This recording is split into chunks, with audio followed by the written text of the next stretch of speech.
no party be required to contribute funds from its respective budget or taxing authority other than its respective ESGRT or as otherwise specified herein. That's not being required from you, sir.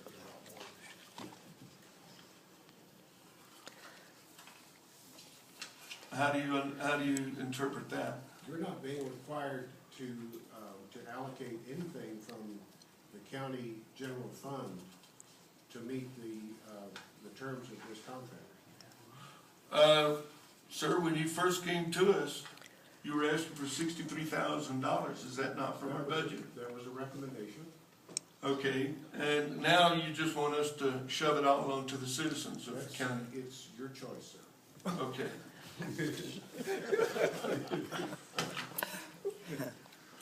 Okay. I'll defer to District 2 until I come up with some more questions here.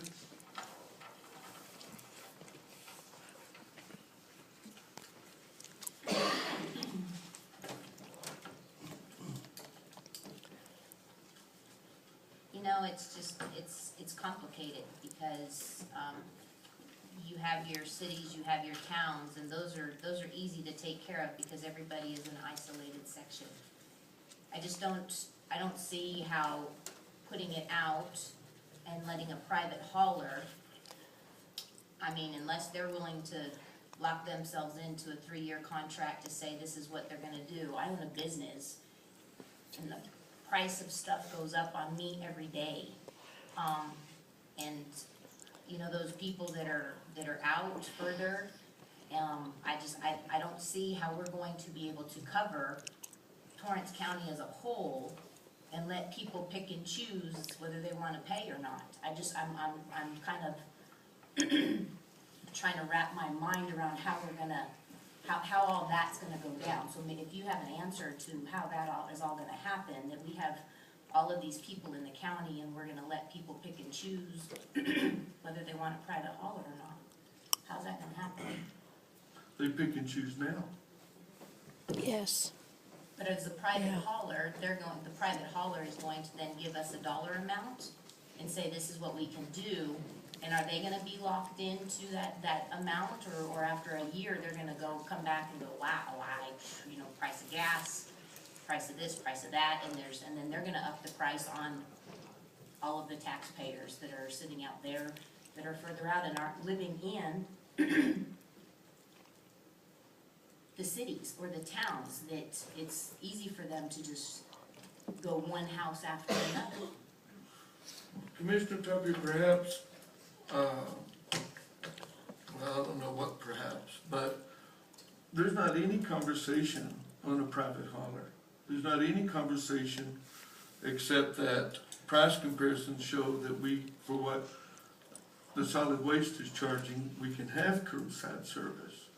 The only thing that we are talking about replacing is the running of the transfer stations and the collections and the services that they're providing now. The Solid Waste Authority provides no curbside service whatsoever.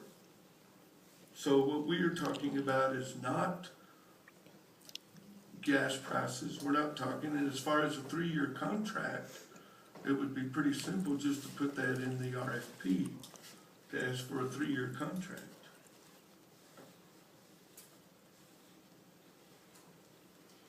All I know is, I know what Moriarty and Torrance County looked like before the Solid Waste Authority, and I don't want to see it go back to that. And, you know, as a business owner, and I own property in the city of Moriarty, and whether I have somebody living in my rental house, I still pay that bill that comes in every month that's including trash and water and sewer.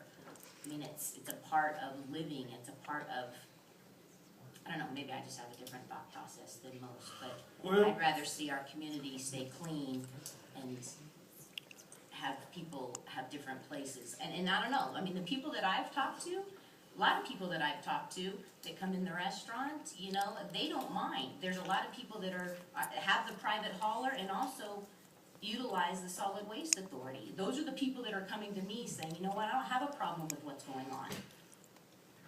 So, I mean, I'm like on the opposite side of the spectrum of the people that you're talking to, because I'm talking to people that don't have a problem paying. I myself would like to keep the transfer stations. I see people hauling material to those transfer stations, tires, batteries, a lot more probably than what is required to haul, and they're dumping in a place where it can be picked up and taken to a controlled environment, which is their landfill. That's my opinion. Well, and I'm not really seeing how that's gonna change, except just saving taxpayers $250,000 a year. I don't see the transfer stations changing.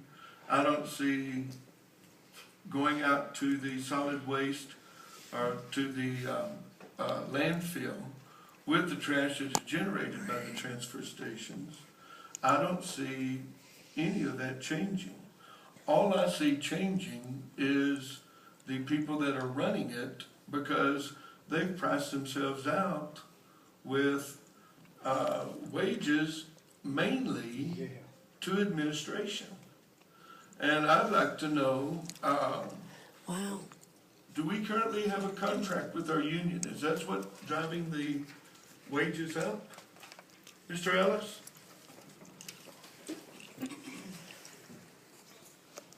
Mr. Chairman, Commissioners, the Solid Waste Authority operates as a business. My board of directors makes business decisions for the most efficient operation. And that is the reason for the setting of the pay and benefits. So that's